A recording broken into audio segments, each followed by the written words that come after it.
À Deurne, Frans van Rooij, le capitaine hollandais de l'Antwerp, joue son 100e match et il compte bien mener ses troupes à la victoire. Le service de Klaassen que nous allons voir pour les 9 est presque parfait, mais l'Allemand trébuche, Kikens récupère avant de glisser à Klaassen qui tente sa chance de loin. C'est la première occasion du match. L'Antwerp est le maître du jeu et l'un des joueurs les plus en vue du côté anversois. Ce n'est pas une surprise, c'est Raphaël Caranta. L'ex-liégeois met ici la tête sur le coup de poing donné par Hans-Peter Lenhoff. Mais sur l'excellent dégagement qui suit, excellent dégagement de Munaron, Malbassa file tout droit avant d'être contré in extremis par Emmerex au moment où il allait essayer de tromper Svilard. L'occasion la plus nette tombe pour les Anversois à la 24e minute. Service du pied de Van Rooij, pied gauche, reprise de Klaassen, le réflexe de Munaron pour détourner le ballon au coup de poing. Nouveau beau mouvement des Anversois, la balle circule bien, très bien sur le flanc gauche avant d'être repoussé dans les pieds de Van Rooij, mais du droit, il n'a pas les mêmes possibilités que du pied gauche, c'est bien connu. 37e minute, les Anversois sont encore à l'attaque, cela vient de nouveau du flanc gauche.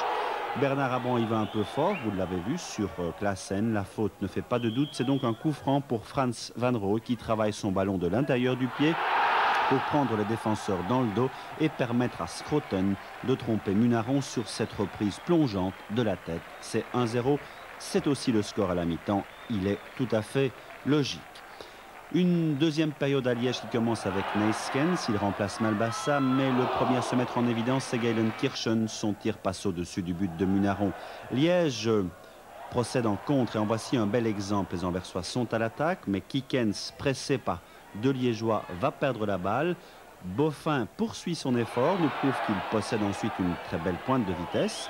Même balle au pied, Emmerex ne le rattrape pas, mais Varga va arriver en rien trop tard sur son centre.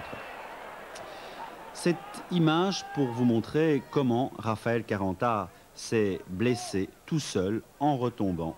Caranta blessé demande bientôt le changement. Il reste 8 minutes à jouer. Dans la minute qui suit, Ernest force un coup de coin sur le coup franc botté par Houben. Et c'est précisément Jean-Marie Houben qui va donner le coup de coin, une balle rentrante, déviée de la tête par Zvonko Varga. Elle aboutit dans les pieds de Neyskens qui tout seul, vraiment tout seul, il lui reste à conclure. Il a conclu donc et grâce à cela, Liège a pris son premier point en déplacement cette saison avec la complicité, il est vrai, de toute la défense anversoise.